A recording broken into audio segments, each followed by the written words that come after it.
Hello everyone, welcome back to Lesson Up with Sugandha. This video we're going to talk about all the organelles present inside a cell, ranging from endoplasmic reticulum to Golgi apparatus, lysosomes, mitochondria, plastids, vacuoles, centrioles, ribosomes and peroxisomes. All these organelles will be covered in this video. And just to remind you, in the earlier video we had talked about all the major components of a cell. That is the plasma membrane, we talked about its fluid mosaic model, the nucleus and the cytoplasm. Right, the links you can find in the description section below. Before I start the video, I would really like you to like, share and subscribe the channel, right? And hit the bell icon so that you can be updated about the latest videos that I upload, right? So let us begin. On the screen you are able to see the heading organelles, and I have a list of organelles here which are as follows: endoplasmic reticulum, Golgi apparatus, lysosomes, mitochondria, plastids, vacuoles, centrioles, ribosomes and peroxisomes. All these organelles are basically membrane bound generally, because we are majorly talking about the prokaryotes, because these prokaryotes are the ones which have majorly all of these organelles, right? And these organelles are extremely important because they perform many numerous functions, from commanding or receiving the commands from the nucleus to performing synthesis of ribosomes to protein formation to a lot of different activities, right, to accumulate waste and many other things, right? So we'll be picking up each and every organelle and talking about them in detail. So here we're going to talk about the first organelle, that is the endoplasmic reticulum. Now the endoplasmic reticulum itself is divided into two different varieties. One is the rough ER and the other is the smooth ER. The rough ER is basically given this name because it has these small orange dots that you see here on its surface. And on the other hand, smooth ER doesn't have these orange shaped structures here, and that's why it's quite smooth. And these dots also are responsible for basically helping us to understand that why the structure. So basically rough ER is responsible for synthesizing ribosomes, and hence they get embedded onto the structure itself, while some are leaving but some still stay there, and by the time they are being assessed whether they are ready to be leaving the endoplasmic reticulum or not, they stay there and keeps their surface quite rough. On the other hand, smooth ER secretes fats and lipids. These fats and lipids are actually helping to form the cell membrane, the process called membrane biogenesis. Right? So I'm going to reiterate everything. Rough ER basically forms ribosomes, which are the protein factories. Smooth ER are actually releasing fats and lipids which form the cell membrane, and this process of forming the cell membrane is known as membrane biogenesis, and hence the structural difference as well. So the rough name comes because of the ribosomes present on its surface. The major functions of these two types of endoplasmic reticulum is as follows. So both of these ERs are responsible for transportation, either anything from one location to the other through the cytoplasm, or transportation between nucleus and cytoplasm, anything that is coming from the nucleus. So can you see, this is the nucleus and we have this RER and the SER both attached to the nuclear membrane, right? We saw the cistern in the last video. What does it do actually? The nucleolus releases the ribosomes. Those ribosomes are also carried away from the nucleus, maybe into the cell or out of the cell, through these ERs. So this RER and the SER are basically attached to the nucleus. Anything that is being formed in the nucleus can be transported out through these ERs. So basically it acts as a transporter for anything that needs to be transported through the cytoplasm, or that needs to be transported between the nucleus and the cytoplasm. The RER basically helps in protein folding. So whatever RER is doing? So it is basically producing what? Ribosomes, as we've just learned. These ribosomes are what? Protein factories. So everything that is being formed on the RER, rough ER, the ribosomes are acting there, they are forming proteins. All that protein is formed gets folded on the rough ER itself, right? And on the other hand, while RER is doing the performing the action of ribosome formation, protein production, and folding and packaging of the proteins there, smooth ER, on the other hand, besides membrane biogenesis, detoxifies poisons and drugs. Whatever poisons and drugs that the smooth ER encounters, it's going to detoxify that at its own level. We have a lot of other organelle as well, which actually just perform the function of detoxification, but SER, besides membrane biogenesis, also does a little role to detoxify poisons and drugs. So this was endoplasmic reticulum.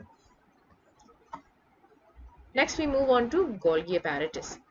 This was discovered by Camillo Golgi. And before I deep dive in what are the functions, let's just have a look at the diagram. So we all know by now that these are the different cisternae, and we also know that the ERs are attached to it. The rough endoplasmic reticulum is showcased here. So basically the nucleus forms the ribosomes, the rough ER is also forming the ribosomes, and it is also forming the proteins. So assuming these green ones are the proteins which are need to be packed, and whatever packing that the ERs have done, since whenever they want to move out and enter into the Golgi apparatus, which is going to transport, actual transportation is actually happen through the Golgi apparatus. So before the transportation happens through the Golgi apparatus, these proteins or any other molecule for that matter are packed into these transport vesicle. Take it as vehicles. So basically these are transport vehicles or vesicles for proper understanding. They are packed inside these, and then through the cis phase. So there are two phases. One is the cis phase and one is the trans phase of the Golgi apparatus. The cis phase is always used up for receiving stuff, and trans phase is the phase through which the exit happens. So cis phase is going to accept the transport vesicle, which might just have protein or any other substance, and these different folds of the Golgi apparatus are cisternae, and these are also the checkpoints where this transport vesicle substance will be checked whether it is appropriate for the cell to function or not, right? So from in the cis phase, the transport vesicle enters, gets itself checked, rechecked again and again through the cisternae, and once it has been approved through the trans phase, this will be moved out into a secretory vesicle, and then will be decided whether it's going to stay inside the cell or is it going to move outside the plasma membrane or outside the cell, right? So this is the actual structure of Golgi apparatus. Let us now look at the functions, what we've written here. So Golgi apparatus carries materials from endoplasmic reticulum to different parts of cell after packing and storing in vesicles, as we just saw. So transport vesicle and secretory vesicle are the one which are going to do the packing of receiving and the materials that need to be transported out. Anything that forms in the ER. Besides the packing and transporting part, the Golgi apparatus helps in the formation of complex sugars and also formation of lysosomes. So complex sugar formation and the formation of lysosomes also is done by these Golgi apparatus. Now since we've talked about or mentioned lysosomes, let us see what lysosomes are. These are single membrane vesicles. There's a single membrane vesicle, and they have a lot of proteins or enzymes inside them. As you can see here, these smiley proteins, they are actually doing a good lot of work.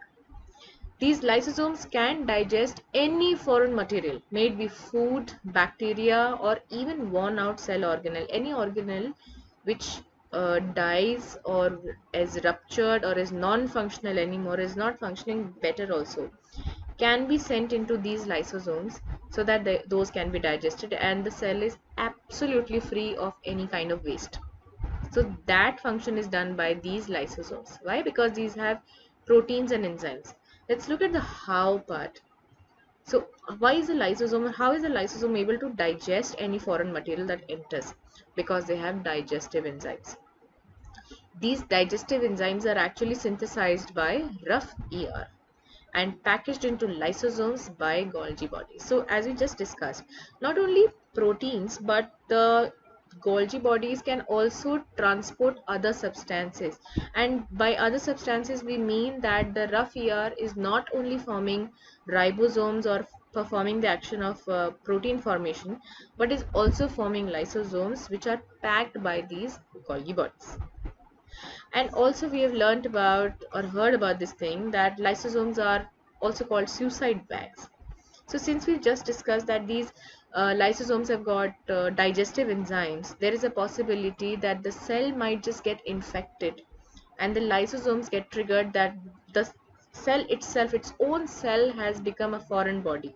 So these enzymes, these digestive enzymes from the lysosomes will release themselves and digest its own cell. Therefore, they are also referred as suicide bags. So let us read over here. If the cell gets damaged or infected, there are chances of lysosome bursting and digesting its own cell. So even if the lysosomes detect that its own cell is infected or it has been damaged, the lysosomes enzymes set loose and they are going to digest its own cell. Right? Okay. Next up, we talk about another very important organelle, that is mitochondria. This mitochondria is also known as a semi-autonomous organelle. By semi-autonomous, we mean that it has its own DNA. Now, this DNA is actually not going to take part in genetic transformation or passing of the genetic part, right? But it does carry its own DNA. That's why we mentioned the word semi over here, right? The mitochondria, as you can see here, is a double membranous structure. It's a double membraned organelles. We are talking about prokaryotes mitochondria as well. So this has a membrane on the organelle, and this one has got double membrane structure. So looking at the double membrane, the outer membrane is quite porous, right? It has the allowance of substances moving in and out. The inner membrane, on the other hand, is deeply folded. As we can see here, this is the inner membrane, and these folds are actually what again? Cristae, cisternae, whatever we may call them. So these double membranes, or basically the inner membrane, plays the most important role in mitochondria, and because of the function of these cristae or cisternae, the mitochondria are also known as the powerhouse of cell, right? Powerhouse of cell. Why? Because these are actually producing the energy currencies. So these powerhouse of cells, or these mitochondria, are actually the site of cellular respiration. By cellular respiration, I mean oxidation must be happening, oxygen will be involved. So oxygen is used up in these mitochondria inside the cisternae to oxidize carbohydrates to produce energy. Energy in the form of ATP or adenosine triphosphate. These energy currencies or ATP are the actual energy currencies which the cell uses up to perform all the cellular activity that it has to perform. So anything that the cell is receiving as food gets oxidized in the presence of oxygen to produce energy, which is ATP, which in turn is used up by the cell so that it can perform all the activities. And actually we just discussed the site is crystal. Let's look at the diagram closely. So we have the outer membrane, which is porous. The inner membrane is folding into the form of cristae or cisternae. These are the matrix where the ATP production is happening. These white spots that you see are actually the energy currencies or the ATP. Okay, this is the inner membrane as well, outer membrane is here, and do you see, as you just said, it's semi-autonomous. It has its own DNA. These rings that you see are its own DNA.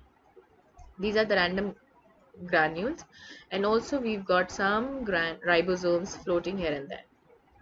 Okay, so this was about mitochondria. It's quite important. This is also known as the powerhouse of cell. So you need to know, why is mitochondria called as the powerhouse of cell?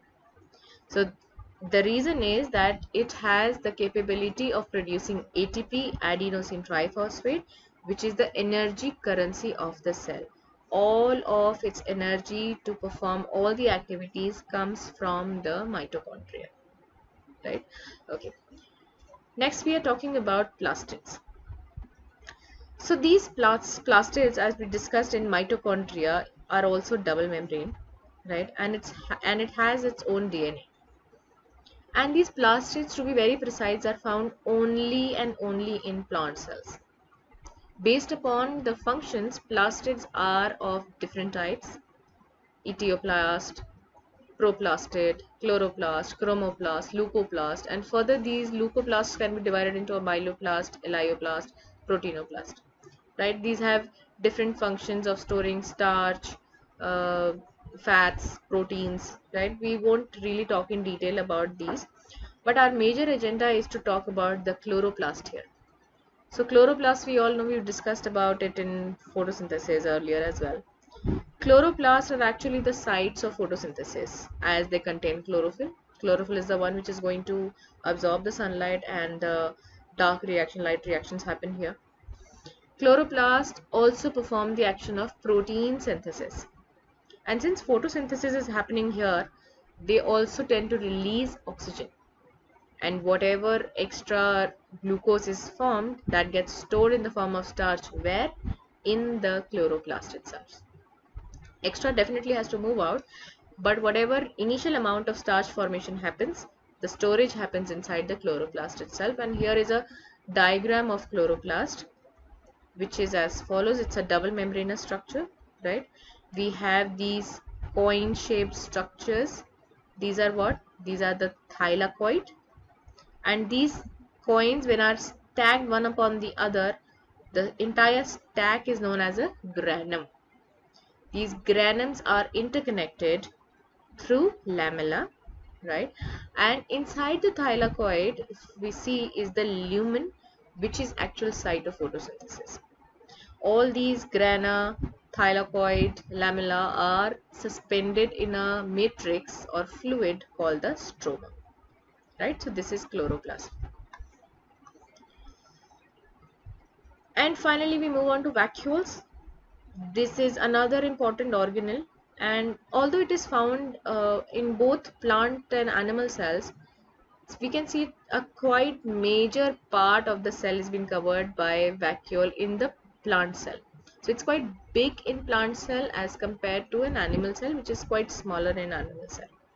What is the major function? Stores solids and liquids. So it looks like an empty space, but actually anything that is extra or it still needs to be assessed gets stored in the vacuoles, would store solids and liquids as well. So if we talk about the difference between a plant vacuole or an animal vacuole, plant vacuole stores all materials to stay alive.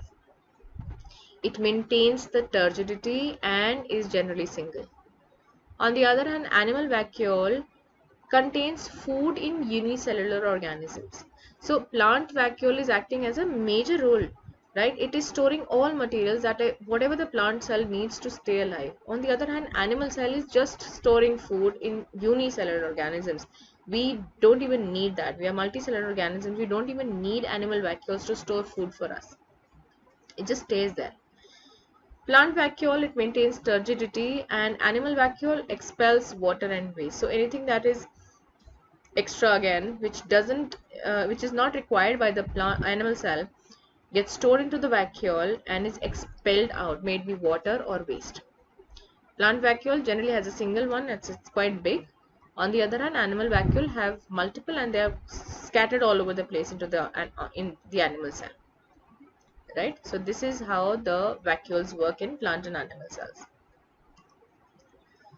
The centrioles are another organelles that are quite important, and they show up at a particular time in the cell itself. They're not present at all times. So these are what basically, these are set of microtubules. Can you see these brown structures here? These are tubules but are micro, very small. These are set of microtubules arranged in a pattern. They're not scattered, they are arranged in a proper pattern, and they majorly help in cell division, right? So whenever reproduction or cell division is going to happen, they are going to appear only at that point of time. Rest all the time they are just found in pairs near the nucleus. They stay scattered near the nucleus, and whenever there is cell division happening, the centrioles turn into centrosome and move towards opposite poles, so that these microtubules can extend and can hold the chromosomes in their places. So basically, I'm repeating, centrioles are set of microtubules arranged in a pattern, and they do not appear at all times. Only when the cell understands that it is time for cell division, centrioles will be appearing there. They will be now called as centrosome, and they move to opposite poles, so that these microtubules can extend from one centrosome to the other in order to hold the chromosomes in place, right? So these what centrioles do. And next is the important hero that we have, the ribosome. So these ribosomes are what? These are protein factories. We've been constantly emphasizing on these things, that ribosomes are protein factories, and because protein is very important for any kind of cell, they will be found in both prokaryotes and eukaryotes. Generally in prokaryotes, they are floating in the cytoplasm, but in eukaryotes they might be floating or might be attached onto the ER, and this is how the ribosomes also have a differentiated function. So if any ribosome is floating inside the cytoplasm of the cell, that means it is supposed to stay inside for protein production inside the cell itself. But if there is a ribosome that is attached onto the ER, onto the endoplasmic reticulum, that means it is waiting to be exported out of the cell. It is waiting to get packed through the Golgi bodies and get exported out to perform the protein formation outside the cell, right? So basically, any ribosome floating into the cytoplasm is supposed to stay inside the cell and perform the action of protein synthesis. On the other hand, if a ribosome is staying attached onto the endoplasmic reticulum, is waiting to be packed and exported out to perform the same function of protein formation. Okay. And the last organelle is here, which are the peroxisomes. These are basically very small vesicles found in cells which contain a lot of enzymes to break toxic materials inside cells. So basically these are actually just for digesting and digesting basically anything that is toxic, and also the fatty acids and amino acids. So peroxisomes are small vesicles. They perform the function of breaking toxic materials inside cell, and also oxidation to digest fatty acids and amino acids. And also these are ample in amount in liver, so they can digest alcohol, right? Okay, so because alcohol is one of the foreign material that needs to be broken down into simpler form, so these will be found a lot in liver. So this was about peroxisomes, and so this was all about all the organelles in the cell, and we've covered all the organelles. I hope you liked the video. Do mention any comments or any suggestions in the section below, and I request you all to like, share and subscribe the channel and hit the bell icon so that you can get the latest updates. Also, I will be uploading all these slides onto my website, the link to which is in the section below. So thank you for watching. See you soon.